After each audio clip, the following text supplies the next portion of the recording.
আমাদের কোনো কন্টেন্ট আপনাকে কোনো ধরনের বাই সেল সিগন্যাল বা পরামর্শ প্রদান করবে না। এজন্য স্টক সাপোর্টার টিম আপনার কোনো ধরনের ফিনান্সিয়াল লসের জন্য লায়াবল না। ধন্যবাদ। আসসালামু আলাইকুম ভিউয়ার্স, কেমন আছেন? আশা করি সকলে ভালো আছেন। সকলকে স্বাগত জানাচ্ছি stock supporter presents daily market index আপডেটে। আর 27 এপ্রিল 2026 আজকে মার্কেট 15.61 কমে 5300.57 এসে ক্লোজ হয়েছে, যার ভলিউম হয়েছে 29.06 ক্রোড়, ভ্যালু 956.01 ক্রোড় এবং ট্রেড হয়েছে 2,35,384টি।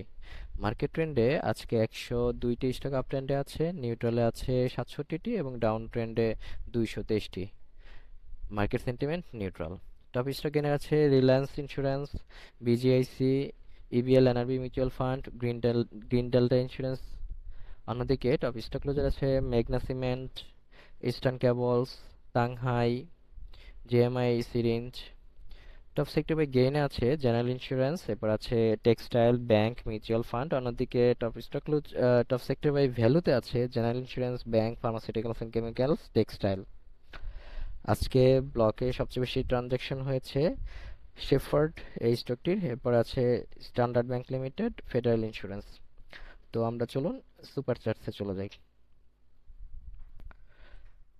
সুপার চার্টসে আমাদের গত দিনের লেআউটটি লোড করা আছে অলরেডি, তো এগুলো একটু বাদ দিয়ে দিলাম। এখানে দেখেন, গতদিন আমরা বলছিলাম যে এই জায়গাটাতে বারবার মার্কেট কিন্তু রিজেকশন পেয়েছে। এই দিন 22 এপ্রিল, তারপরে 23 এপ্রিল, গতকালকে 26 এপ্রিল এবং আজকেও কিন্তু এই জায়গাটাতে এসে সে বারবার বাধার সম্মুখীন হয়ে কিন্তু আবার নিচের দিকে, এই জোনটা থেকে নিচের দিকে চলে এসেছে।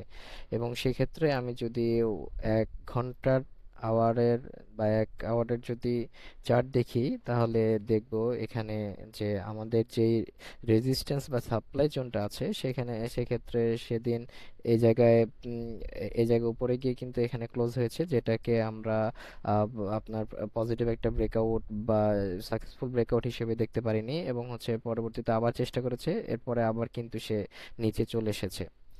তো এই যে এখন চলে এসেছে, এখন বর্তমানে কি হবে? তো আমরা যদি একটা ওভারঅল সিনারিও দেখতে চাই, তাহলে সেক্ষেত্রে আমরা আসলে একটু ব্রড টাইম নিয়ে চিন্তা করব।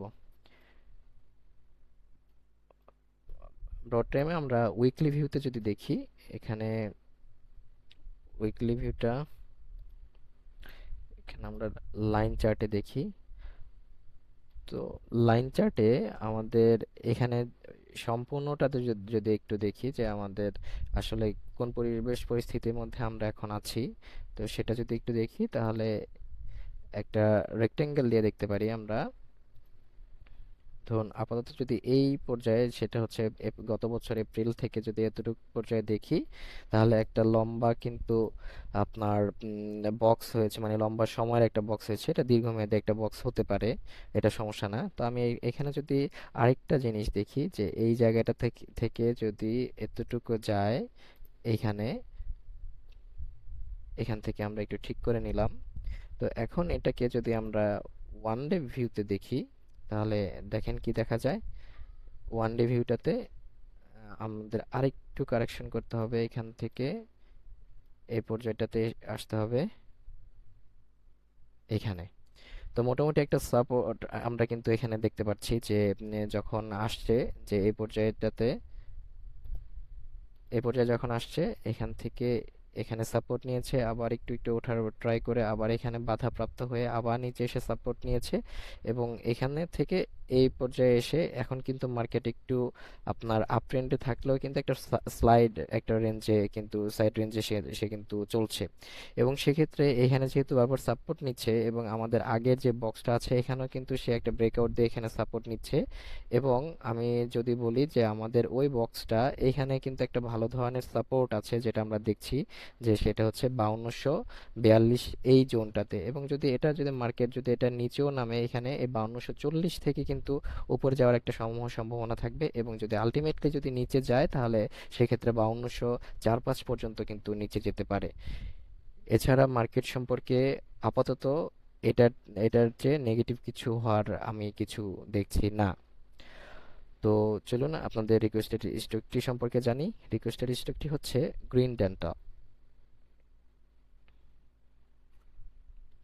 গ্রিন ডেল্টার এই স্টকটি, দেখেন আমরা যে কাজটা করছিলাম সেই কাজটা কিন্তু আমাদের যদি এখান থেকে আবার একটু শুরু করি আমরা, যেহেতু একটা বক্স আঁকাচ্ছিলাম বা হচ্ছে একটা চ্যানেল আঁকাচ্ছিলাম, প্যারালাল চ্যানেল আঁকাচ্ছিলাম টাইপের একটা ছিল, যে এখান থেকে যদি আমরা সেটা আঁকার চেষ্টা করি, যে এই যে একটা একটা বড় একটা সাপোর্ট জোন নিয়ে আমরা কিন্তু রেজিস্ট্যান্স জোনটাকে আমরা অ্যাকুমুলেট করলাম এবং সেক্ষেত্রে একটু কিছু অ্যাডজাস্টমেন্ট করছি এই যে এই পর্যায়টাতে এসে। তো অ্যাডজাস্টমেন্ট হয়ে গেল। এখন আমাদের এটা একটু দেখার বিষয় যে আসলে এর পরবর্তীতে স্টকটি যেহেতু এই জায়গাটা থেকে আমাদের এই জায়গাটা থেকে উপরে গিয়ে এই যে এখানে যেটা আছে এটা কিন্তু একটা মাইনর একটা রেজিস্ট্যান্স বা সাপোর্ট আপনি ধরতে পারেন, এই জায়গাটা যেটা আমি যদি সোজাসুজি একটু আঁকি, যে রেজিস্ট্যান্স বা এটা বাঁকা আঁকালাম এই যে দাগটা বোঝানোর জন্য। এখানে এটা কিন্তু রেজিস্ট্যান্স বা সাপোর্ট জোন হিসেবে কিন্তু একটা কাজ করে। তো আমরা সেখানে দেখছি যে আমাদের এই জায়গাটা থেকে একটা সাপোর্ট বা রেজিস্ট্যান্স পেয়েছে, এই জায়গাটাতে একটা রেজিস্ট্যান্স পেয়েছে, এখানে একটা সাপোর্ট পেয়েছে, এখানে রেজিস্ট্যান্স রেজিস্ট্যান্স রেজিস্ট্যান্স, এই পর্যন্ত কিন্তু একটা রেজিস্ট্যান্স ছিল। এবং সেখানে আমাদের এই জায়গাটা হচ্ছে সাপোর্ট জোন, এই জায়গাটা সাপোর্ট জোন, এই জায়গাটা সাপোর্ট জোন। তাহলে ভবিষ্যতে আমার রেজিস্ট্যান্স জোনটা কোথায় কোথায় হবে? এইখানে হবে রেজিস্ট্যান্স জোন, এখানে হবে রেজিস্ট্যান্স জোন। আর এখানে যদি আমরা যদি একটা ক্যান্ডেল প্যাটার্নটাতে দেখি তাহলে কিন্তু দেখেন এখানে আমাদের এসে এই জায়গাটাতে এসে কিন্তু মার্কেট এই স্টকটি বেশ কয়েকদিন ঘোরাঘুরি করেছে, রেজিস্ট্যান্সকে সে অনার করেছে এবং সেক্ষেত্রে আমাদের ভলিউম নিয়ে লাস্টের এটাতে কিন্তু ভলিউম নিয়ে আজকে ক্লোজ হয়েছে দেখছি।